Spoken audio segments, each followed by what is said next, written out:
식사 맛있게 하셨나요? 이 시간도 하나님의 말씀을 나눌 텐데 우리의 마음 가운데 좀 기대하는 마음이 있었으면 좋겠습니다. 식사 후에 조금 피곤하고 졸리고 그렇지만 우리가 기대하는 마음으로 또 주의 말씀을 사모하는 마음으로 그렇게 우리의 마음을 주님께 드린다면 하나님께서 나의 마음 가운데 또 노크하시고 꼭 나에게 필요한 말씀으로 음성을 들려주실 줄로 믿습니다. 주님을 기대하십시다. 여러분, 우리는 지금 하나님을 예배하는 예배자로 지금 이 자리에 앉아 있습니다. 그렇죠? 하나님은 예배하는 자를 기뻐하십니다. 정말 영과 진리로 하나님 당신을 예배하는 자를 지금도 찾고 계십니다. 하나님이 찾으시는 그 예배자가 바로 저와 여러분 되었으면 정말 좋겠습니다. 그 예배자가 바로 우리 안동 동부교회, 우리 교회가 되었으면 정말 좋겠습니다. 그런 간절한 마음이 제 안에 있습니다. 여러분, 우리는 지금 이 자리에 예배자로 앉아 있어요. 다른 그 어떤 목적이 아니라 하나님을 예배하기 위해서. 아멘이시죠? 하나님을 예배하기 위한 목적으로 오늘 날씨 얼마나 좋습니까? 4월 이 화창한 봄날, 황금 같은 2시 50분, 3시를 향해 달려가고 있는데 이 황금 같은 이 시간에 아까 전에 윤 목사님이 이 본당이 너무 어두운 것 같아요. 좀 우중충한 것 같은데 이 우중충한 이 예배당에 이 황금 같은 이 시간에 지금 앉아 있는 거예요. 왜요? 하나님을 예배하기 위해서. 이 자리가, 이 시간이 얼마나 귀하고 복된 시간인지 여러분 아시기를 축복합니다. 그런데 여러분 혹시 이런 생각 해보셨나요? 저는 가끔 하거든요. 내가 드리는 이 예배 매주마다 드리잖아요. 그래서 수요일에도 드리고 금요일에도 드리고, 내가 드리는 이 예배, 나의 예배를 과연 하나님께서 받으실까? 받으셨을까? 오전에 내가 하나님을 예배한다고 1부, 2부 예배 자리에 앉아서 한 1시간, 또 목사님이 또 설교를 얼마나 길게 하는지 오바도 되고, 그렇게 내가 하나님을 예배했는데 내가 과연 그렇게 드린 예배를 하나님께서 받으셨을까? 여러분, 그런 생각 혹시 안 해보셨나요? 저는 그런 생각을 종종 하거든요. 만일 내가 드리는 이 예배를 하나님께서 안 받으신다면, 나의 예배를 하나님께서 안 받으신다면 정말 낭패지 않습니까? 생각하기도 싫어요. 진짜로. 그것만큼 두렵고 비참한 게 없는 것 같습니다. 하나님께서 받지도 않는 그 예배를 매주일 이렇게 나의 시간과 또 물질과 내 열정을 쏟아가면서 그렇게 드리고 있다면 그것만큼 여러분 어리석고 불쌍한 인생이 어디 또 있겠습니까?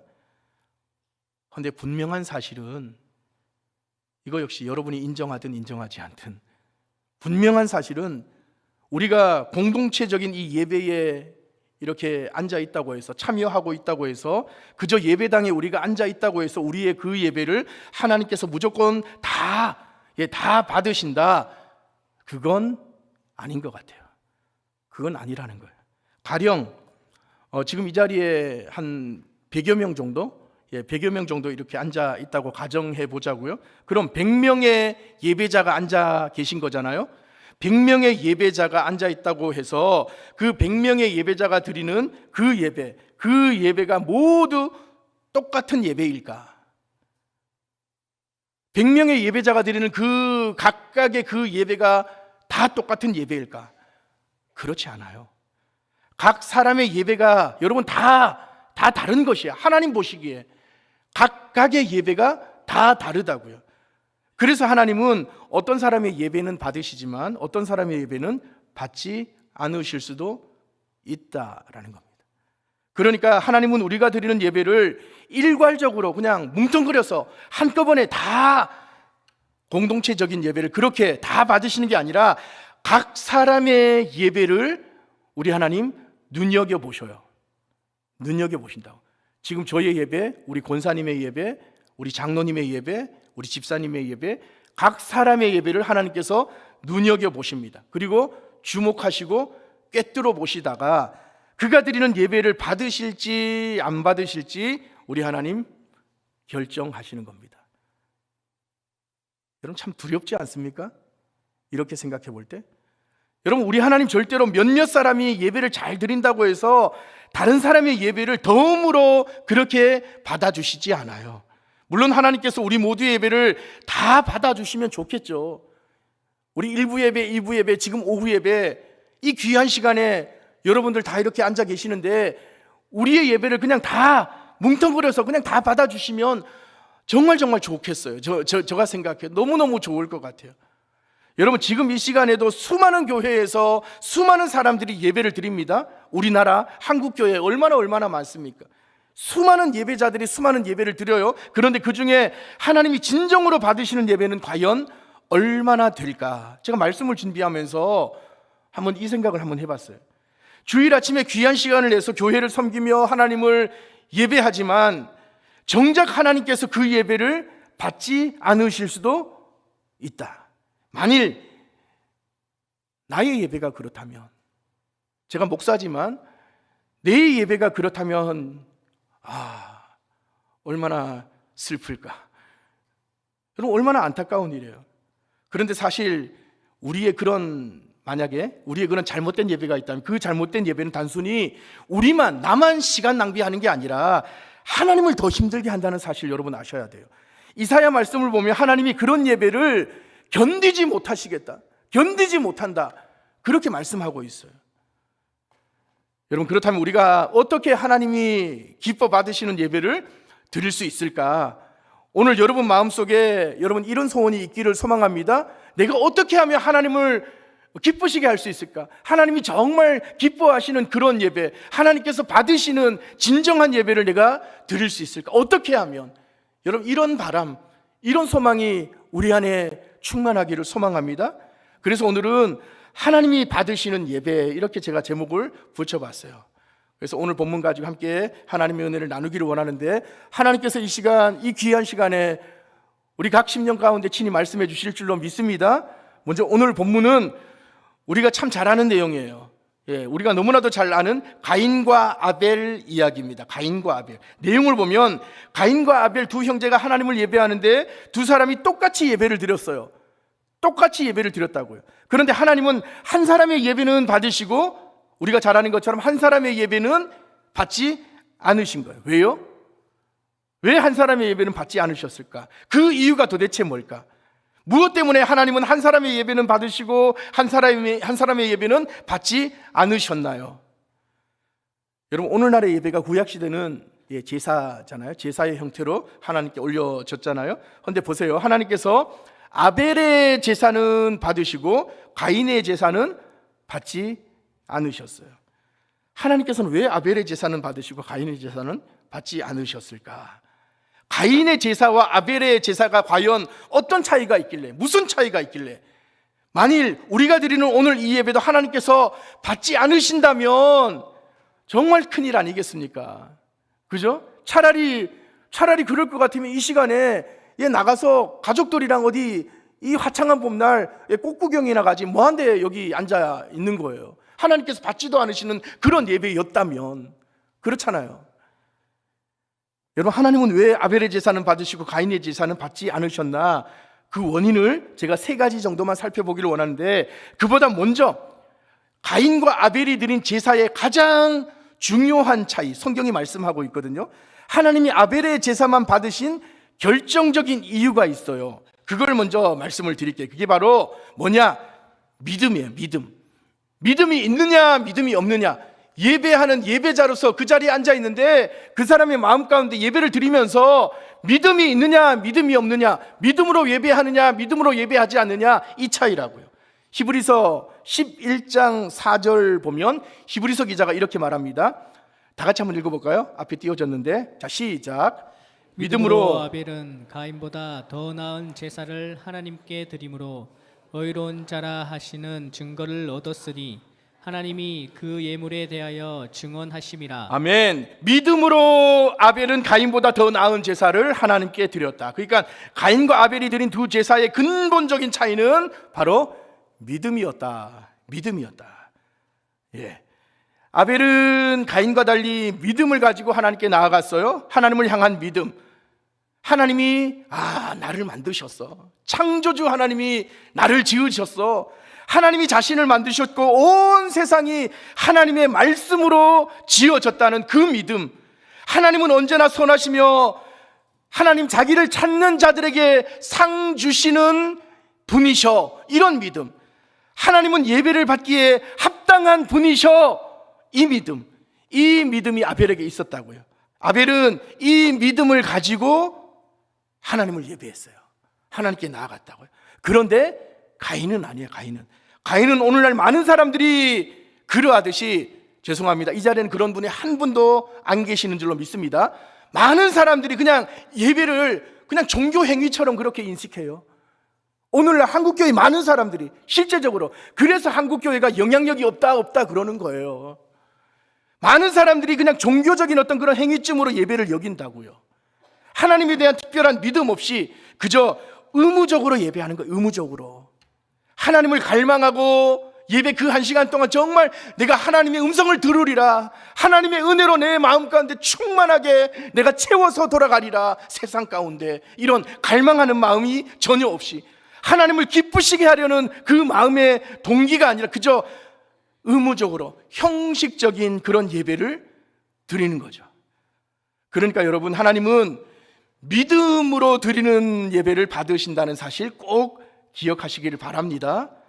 우리가 예배당에 앉아 있다고 해서 다 예배 드리는 게 여러분 아니에요. 죄송하지만 예배당에 그냥 자리만 차지하고 있다고 다 예배 드리는 게 아니라고요.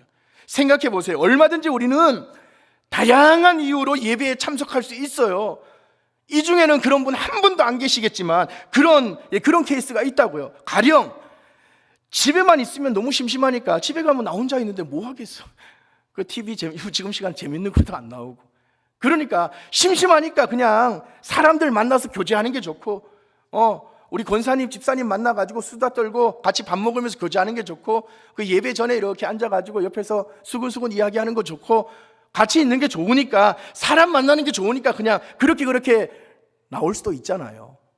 그리고 자신에게 맡겨진 어떤 교회 사역, 어떤 일 때문에, 그러니까 책임감이 강한 사람들, 저 같은 사람들, 책임감 때문에 그렇게 교회에 나올 수도 있잖아요. 아니면 어릴 때부터 교회를 다녔어요. 20년, 30년, 40년 어릴 적부터 교회 다녔기 때문에 그건 습관적으로 왠지 오늘 주일인데 안 나가면 화장실 갔다가 그냥 뒤 안 닦고 나온 것처럼 좀 찝찝하니까, 그러니까 습관적으로 그냥 교회에 나올 수도 있고, 부모님이 하도 나가라 그러니까 그 등살에 못 이겨서 부모님 강요 때문에 교회에 예배에 마지못해 그렇게 나올 수도 있는 거잖아요.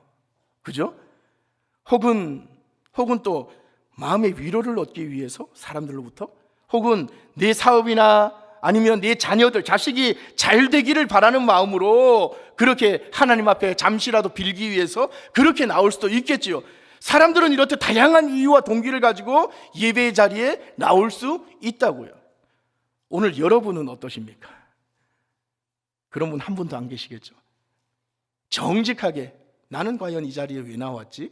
정말 하나님을 예배하기 위해서 지금 이 자리에 내가 앉아 있나? 여러분, 정직하게 자기 스스로에게 질문을 해보셔야 돼요.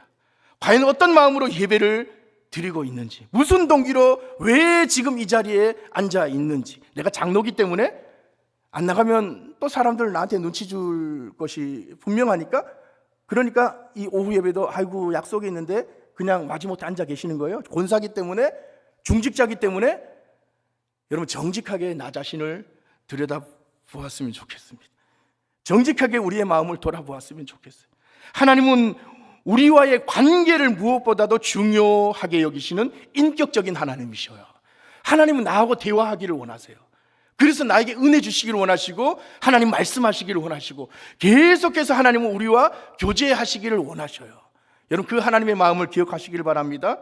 하나님은 우리와의 관계를 무엇보다도 중요하게 여기시기 때문에 이곳 예배할 때 우리의 마음의 태도가 정말 중요하다는 겁니다. 그래서 하나님은 어떤 화려한 이렇게 조명이나 아주 웅장한 그런 음향 시스템, 그게 아니더라도 하나님을 향한 나의 믿음, 우리의 마음의 중심을 먼저 보신다라는 사실. 그래서 믿음이 있느냐 없느냐가 하나님께서 예배를 받으시느냐 안 받으시느냐, 그거를 판가름한다고요. 그렇다면 오늘 본문에서 하나님은 왜 아벨의 제사는 받으시고 가인의 제사는 받지 않으셨나? 제가 짧게 세 가지만 추가로 살펴보겠습니다. 먼저 첫 번째, 제물의 차이다. 제물. 구약시대 때는 하나님을 예배할 때, 제사할 때 제물을 들고 나갔잖아요. 전통적인 성경 해석에 의하면 가인과 아벨의 제사는 그 제물에서 이미 차이가 났다라고 그렇게 이야기해요. 그렇기 때문에 하나님이 아벨의 제사만 받으셨다는 거죠. 그러니까 가인이 드린 제물은 하나님이 원하시는 제물이 아니었다라는 거예요. 가인이 드린 제물. 그러면 하나님이 원하시는 제물이 뭔데요? 당시 하나님께서 원하신 제물이 뭐길래? 그건 바로 생명의 제물, 피의 제물이었어요. 피의 제물. 구약시대 하나님께서 우리에게 요구하신 제사의 형태는 다른 게 아니라 피의 제사였어요. 피의 제사. 물론 레위기 2장에 보면, 제가 예전에 우리 레위기 1장 말씀을 살펴봤는데, 제사법 레위기 2장에 보면 구약시대 제사법 중에 곡식으로 드리는 소제도 있었습니다. 근데 소제가 어떤 거냐면 하나님 앞에 성결한 삶을 약속하는 일종의 표시거든요. 그래서 정한 밀가루와 기름과 유향을 불에 태워서 떡을 구워서 곡식으로 하나님 앞에 드리는 유일한 곡식 제사가 이 소제예요. 그러니까 구약의 5가지 제사, 번제, 소제, 화목제, 속죄제, 속건제, 이 가운데 피 없이 드리는 유일한 제사가 소제예요. 소제. 그러나 이 소제는 언제나 번제나 속죄제나 속건제 같은 다른 종류의 제사, 그러니까 피의 제사와 함께 꼭 드려져야만 했어요. 소제 단독적으로 드릴 수가 없었다고요. 이렇듯 하나님은 피의 제사를 원하셔요. 근데 왜 하나님 피의 제사를 원하실까? 하나님은 이렇듯 피의 제사를 우리에게 왜 원하실까? 그 이유는 피의 제사만이 우리 인간의 죄를 대속할 수 있기 때문에. 아멘이십니까? 피의 제사만이, 다른 것으로는 안 돼요. 다른 그 어떤 것으로도 안 된다고. 그래서 레위기 17장 11절에 이렇게 말씀합니다. 육체의 생명은 피에 있습니다. 내가 이 피를 너희에게 주어 제단에 뿌려 너희의 생명을 위하여 속죄하게 하였나니. 생명이 어디에 있어요? 피에 있어요. 생명이 피에 있으므로 피가 죄를 속한다, 이렇게 말해요. 그리고 또 히브리서 9장 22절 하반절에 보면 율법을 따라 거의 모든 물건이 피로써 정결하게 되나니 피 흘림이 없은즉 죄사함도 없다. 피 흘림이 없으면 죄사함도 없대요. 중요한 말씀이에요. 그러니까 우리의 죄가 사해지려면, 하나님 앞에서 내 죄가 사해지려면 반드시 피 흘림이 있어야 된다. 그래서 하나님은 피의 제사를 원하시는 거예요. 그러므로 여러분, 우리는 피의 제사를 통해서만 우리 죄를 용서받을 수 있으며 하나님께 나아갈 수 있어요. 근데 혹자는 말하기를, 아유 목사님 왜 자꾸 교회 가면 그렇게 무슨 보혈, 말이 좋아 보혈이 피 아닙니까? 왜 교회만 갔다 그러면 그 목사님이 단상에서 피 얘기하고 아유 너무너무 얼마나 무서운데 그 피 얘기하면 그렇게 이야기를 해요. 근데 여러분, 정말 무서운 거는 우리 죄지 피가 아니에요. 진짜 무서운 거는, 비참한 거는 저와 여러분의 죄지 피가 아니라고요. 이렇듯 하나님은 우리에게 피의 제사, 곧 생명의 제물을 원하시는데, 오늘 본문에서 가인은 어땠냐? 가인은 그렇지 않았다는 거예요. 가인은 보니까 피의 제물을 드리지 않고 어떻게 드렸어요? 땅의 소산, 소제를 드렸다니까. 곡식을 제물로 바친 거예요. 아마도 가인은 이렇게 생각했을 거예요. 제가 추정컨대, 아유 뭐 나는 말이야 농사 짓는 사람인데 곡식 말고 내가 뭐가 있겠어. 그러니까 뭐 번거롭게 짐승을, 가축을 잡아서 피의 제사를 드릴 필요가, 그게 뭐 대수라고. 그럴 필요가 뭐 있겠어. 지금 내게 있는 이 곡식도 괜찮을 거야. 하나님께서 이해해 주시겠지. 하나님, 저에게 있는 이 곡식 이거 그냥 받으세요 하나님. 아마 이런 마음으로 드리지 않았을까. 여러분, 이런 가인의 제사를 가리켜 뭐라 그런 줄 아세요? 자기 의에 근거한 제사. 자기 마음대로 드렸다는 거예요. 자기 멋대로, 자기 생각대로. 여러분, 예배는 그런 게 아니에요. 이렇게 드리면 조금 더 폼날 텐데, 이렇게 예배를 세팅하면 조금 더 수월할 텐데, 조금 더 편할 텐데, 이거 바꾸고 저거 바꾸고 인간의 생각대로 그렇게 멋들어지게 세팅할 수 있죠. 근데 여러분, 예배는 그런 게 아니라고요. 하나님께서 정하신 방법이 있어요. 하나님께서 원하시는 게 있다고요. 그렇게 드려야 된다고요. 하나님 중심이 아니라 자기 중심적으로, 자기 마음대로, 자기 편의대로 가인은 예배했어요. 자기 편한 대로 아무렇게나 그냥 제사를 드린 거예요. 진정 하나님께서 무엇을 원하시는지 그건 생각하지도 않고 늘 자기 형편이 먼저죠. 이런 자기 중심적 예배는 하나님께서 절대로 받지 않으신다. 여러분, 세상에는 우리 인간이 하나님께 나아가는, 그러니까 신에게 소위 나아가는 그런 길을 두 가지로 우리가 볼 수 있을 것 같아요. 하나는 자신의 인간적인 노력, 열심, 그리고 인간적인 온갖 방법으로 하나님께 나아가는 거죠. 그래서 자기 생각과 자기 판단으로 자기의, 자신의 공적을 막 이렇게 선행을 쌓아가면서 그렇게 하나님을 찾는 거예요. 하나님께 그렇게 해서 나아갈 수 있다고 생각해요. 세상에 많은 종교가 이런 형태잖아요. 그래서 선행과 고행, 수행, 수행을 강조해요. 지금 포스트 모더니즘 사회에 이런 개념들이 얼마나 많은지 몰라요. 그런데 이런 방법으로는 절대로 하나님을 만날 수 없는 거예요. 포스트 모더니즘이 그렇게 이야기해요. 너희들 기독교는 왜 꼭 예수 그리스도를 통해서만 나아갈 수 있다고 생각하는? 아니야. 뭐 이런 것도 되고 이런 것도 되고, 어떻게 결론은 다 하나님께 나아가는 건데 너네들 방법만 맞다고 우리 고집하느냐? 아니에요. 이런 방법으로는 절대로 하나님을 만날 수 없는 거예요. 인간의 지식이나 공적이나 인간적인 그 어떤 노력도 하나님께 나아감에 있어서 열쇠가 되지 못한다는 사실, 여러분 꼭 기억하시기 바랍니다. 왜 그러느냐?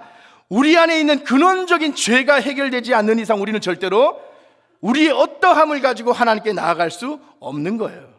그러면 우리가 하나님께 나아갈 수 있는 길은 뭐냐?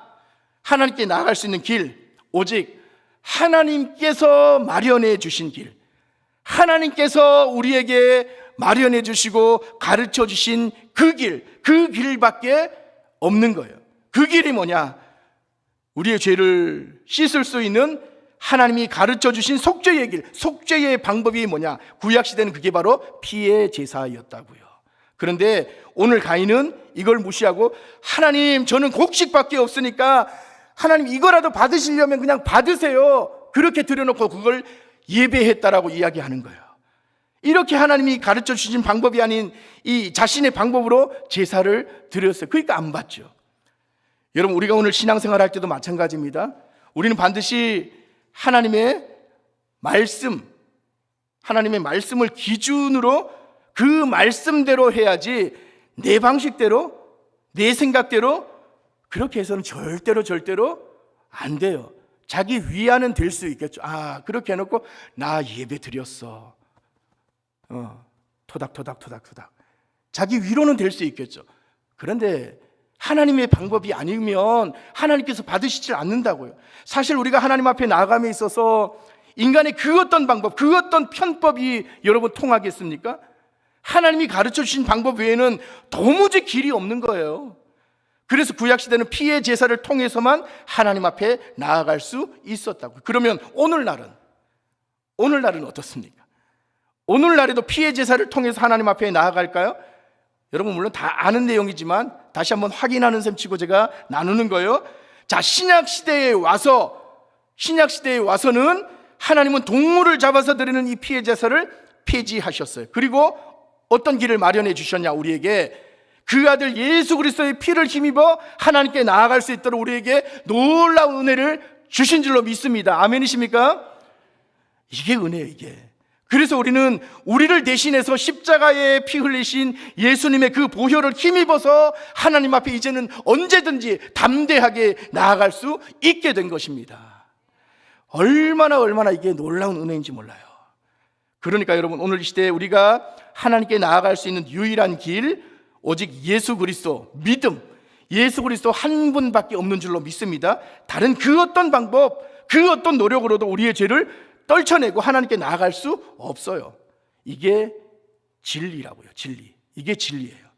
이 진리의 말씀을 꼭 기억하시고 오늘 가인처럼 하나님이 원하시는 방법이 아닌 내 생각, 내 방법으로 하나님을 예배하는, 그래서 나의 의를 자랑하며 하나님께 나아갈 수 있다고 막 고집부리는 그런 어리석은 사람 되지 않으시기를 주님의 이름으로 당부를 드립니다. 자, 두 번째는 하나님께서 왜 아벨의 제사는 받으시고 가인의 제사는 받지 않으셨을까? 정성의 차이요. 첫 번째는 재물의 차이, 두 번째는 정성의 차이. 여러분, 하나님께서는 하나님이 정하신 피의 제사냐 아니면 자기 임의로 드린 곡식의 제사냐, 두 사람의 재물도 물론 문제 삼으셨지만 가인과 아벨이 제물을 드릴 때, 제사를 드릴 때 그 두 사람의 정성을 보셨어요. 자, 본문 4절 보세요. 뭐라고 말씀하시느냐? 아벨은 양의 첫 새끼와 그 기름으로 하나님 앞에 제사를 드렸다, 이렇게 말씀합니다. 그냥 양이 아니에요. 양의 뭐예요? 첫 새끼. 그러니까 아벨은 하나님께 바칠 제물을 양의 첫 새끼, 그러니까 특별히 구별해서 그거를 제물을 삼았다라는 거예요. 그런데 가인은 그저 땅의 소산으로 제물을 삼은 거예요. 성경이 그렇게 말씀하잖아요. 제물을 특별히 구별해서 골랐다, 그런 말씀이 성경에 없어요. 이렇게 볼 때 하나님께서 가인의 제사는 받으시고 가인의 제사는 안 받으시고 아벨의 제사만 받으신 건 어쩌면 뭐 당연한 것 아니겠어요? 특별히 구별된 제물과 그렇지 않은 제물은 그 정성의 차이가 날 수밖에 없겠죠. 옛말에도 지성이면 감천이다, 그런 말이 있잖아요.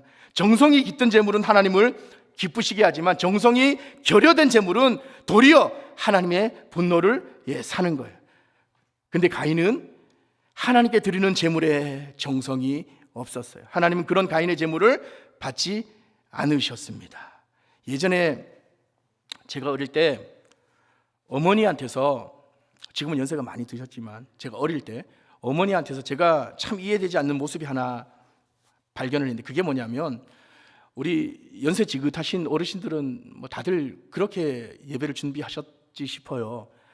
주일 날만 되면, 주일 전날에 꼭 주일 헌금을 준비하시는데 지갑에 있는 그 지폐를 그냥 헌금 봉투에 이렇게 넣어두면 되잖아요. 근데 어머니가 그렇게 하지 않아요. 그게 아니라 꼭 그 전날 은행에 가셔서 신권, 빳빳한 신권을 바꾸셔서 꼭 그렇게 준비를 하시더라고. 만일 은행 갈 어떤 상황이 여의치가 않으면 지갑에 있는 헌 지폐를 어떻게 하느냐, 어머니가 제가 어릴 때 그 한복을 이렇게 만드셨거든요. 집에 다리미가 늘 있었으니까 다리미로 지폐를 막 다리는 거예요. 그건 아주 정성껏. 내가 저걸 왜 저렇게 하나, 어린 마음에. 아니 그냥 다 똑같은 돈인데 다리나 안 다리나, 새거나 헌거나 다 똑같은 지폐인데 왜 저렇게 빳빳하게. 근데 그렇게 다림질을 해서 꼭 하루 전날 성경책 그 사이에 끼워 두시는 거예요.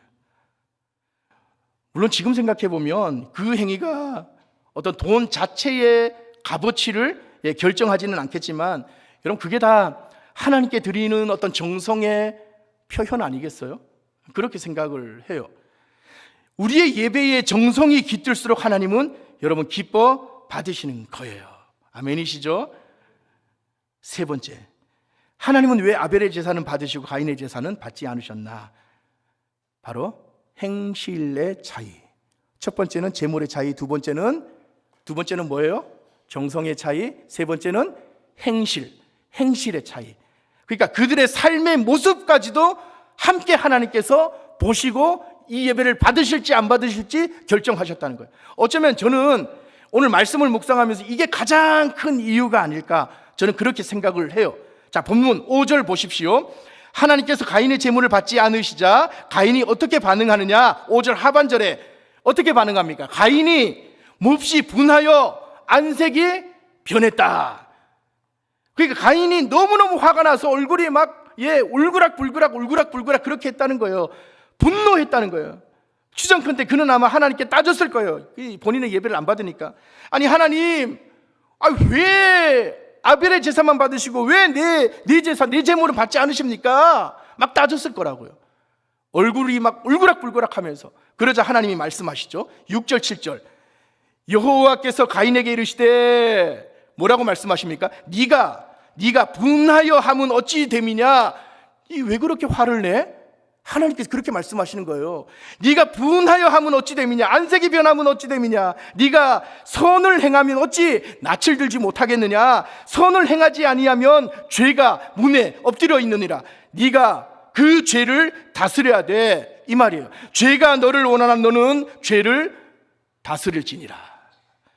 여러분, 이게 무슨 말이냐면 하나님께서 가인의 제사를 받지 않으신 가장 큰 이유가 가인이 평소에 행실이 하나님 보시기에 합당하지 못했다라는 거거든요. 평소에 가인이 선을 행하지 않고 악행을 일삼았기 때문에 하나님 그것까지 보신 거예요. 심지어 하나님 앞에서도 지금 자기 분노를 다스리지 못하고 있잖아요. 그래서 하나님은 자신의 감정, 자신의 분노조차 다스리지 못하는 이 가인에게 세번역 성경에 보면 이렇게 말씀해요. 죄가 너희 앞에 도사리고 앉아서 너를 지배하려고 한다. 너는 그 죄를 잘 다스려야 해. 세번역 성경이에요. 그러나 가인은 하나님의 그런 충고를 듣고도 자기 분노, 자신의 감정을 다스리지 못해서 결국 어떻게 합니까? 우리가 잘 알고 있잖아요. 동생 아벨을 돌로 쳐 죽이잖아요. 끔찍하게. 8절이 그 말씀 아닙니까? 여러분, 혹자는 성도들이 교회 가는 이유가 일주일 동안 지은 죄를 하나님 앞에 회개하고 속죄하기 위해서 그렇게 간다고. 아이고 또 아멘하러 가. 아이고 일주일 동안 죄 그렇게 짓고 나서 일주일 동안 네 마음대로 그렇게 살고 나서 주일날 교회 가서 회개하면서 아멘 하면 하나님께서 용서해 주시니까 아이고 좋겠다 이러면서 비아냥거리. 예전에 제 친구들이 많이 그랬어요. 안 믿는 친구들이. 근데 그 친구들을 제가 늘 기도했거든요. 그 중에 지금 교회 다니는 친구들 많습니다. 장로된 친구도 있어요. 근데 예전에 저는 그게 얼마나 듣기 싫던지, 자기들 딴에는 장난삼아 그렇게 비아냥거리면서 그렇게 이야기하는데 같이 놀다가도 나는 나 교회 가야 돼 이러면 아이고 또 그런 이야기를 하는 거예요. 여러분, 근데 진짜로 우리가 일주일 내내 세상에서 아무렇게나 살다가 주일에 교회 와서 회개만 하면 하나님 용서해, 물론 하나님 용서해 주시죠. 예? 근데 그렇게 하면 다 되는 걸까? 물론 하나님을 예배함에 있어서 회개는 정말 중요한 요소입니다. 허나 회개에 대한 속죄, 즉 죄 사함의 은혜는 우리의 어떤 의식이나 행위로 말미암아 주어지는 게 아니에요. 죄 사함의 은혜는 오직 예수 그리스도의 보혈을 통해서만 이루어지는 겁니다. 그러므로 우리가 예배 중에 임재하시는 그 성령 하나님의 그 조명하심 가운데 하나님의 긍휼하심을 힘입어서 회개하며 주님의 십자가 앞으로 나올 때 우리에게 죄사함의 은혜가 주어지는 거예요. 그러면서 중요한 거는 뭔지 아세요? 중요한 게 뭐냐면 우리의 그렇게 드린 그 예배, 이 자리에서 예배당에서 주일날 일주일에 한 번, 두 번 그렇게 드린 그 예배가 거기에서 끝나는 게 아니다라는 거예요. 우리의 진짜 예배는 이곳에서 예배를 마치고 저 밖에 교회 문을 박차고 나가는 순간 그때부터 우리의 삶의 자리에서 본격적으로 우리의 예배가 시작이 된다라는 겁니다. 아멘이십니까? 동의하지 못하시겠어요? 하나님이 진정 기뻐하시는 예배가 바로 이 예배, 삶의 예배인 것이에요. 하나님은 우리가 삶 속에서 드려지는 우리의 삶의 예배, 우리의 말하는 거, 행동하는 거, 우리 집사님들, 권사님들, 장로님들, 우리 성도들 간에 서로 교제하고 관계할 때 내가 어떤 말을 하느냐, 어떤 행동을 하느냐, 그 모든 거, 우리의 언행심사 일체가 오늘 이 예배의 연장선상에서 주님 보시기에 합당한 삶으로 주님 앞에 올려질 때 하나님은 그런 우리의 삶을 보시고 기뻐하시는 거예요. 그런 삶을 마땅히 살아드렸을 때, 온전하게 살아드리지는 못하더라도 삶 속에서 치열하게 몸부림치면서 그렇게 우리가 살아냈을 때, 그러고 나서 주일 예배 가운데 우리가 찬양하며 기도하며 이 예배를 드리면 하나님께서 우리의 그 마음 중심 보시고 우리 예배를 받으신다고요. 오늘 아벨의 제사처럼 그렇게 기쁘게 연락하시는 거예요. 그래서 사도 바울은 우리가 잘 아는 말씀 로마서를 통해 우리에게 이렇게 도전하잖아요. 로마서 12장 1절 다 같이 한번 읽어볼까요? 시작. 그러므로 형제들아 내가 하나님의 모든 자비하심으로 너희를 권하노니 너희 몸을 하나님이 기뻐하시는 거룩한 산 제물로 드리라. 이는 너희가 드릴 영적 예배니라. 아멘. 자, 꼭 기억하십시오. 우리가 진정 하나님이 기뻐하시는 예배를 드리려면 우리의 삶 속에서 하나님의 백성답게, 하나님의 거룩한 자녀답게, 장로면 장로답게, 죄송합니다, 권사면 권사답게, 집사면 집사답게, 그렇게 치열하게 몸부림치면서 그렇게 답게 말하고 행동하고 살아내셔야 돼요. 그렇게 살아내다가 주일 예배를 통해 나의 시간, 나의 재능, 나의 재물, 나의 열정, 나의 모든 것을 주님 앞에 겸손히 드리는 겁니다. 만일 그러면 그런 결단과 헌신이 내게 없다면 1000만 번의 회개가 여러분 무슨 의미가 있겠어요? 1000만 번의 형식적인 예배가 여러분 무슨 의미가 있겠어요?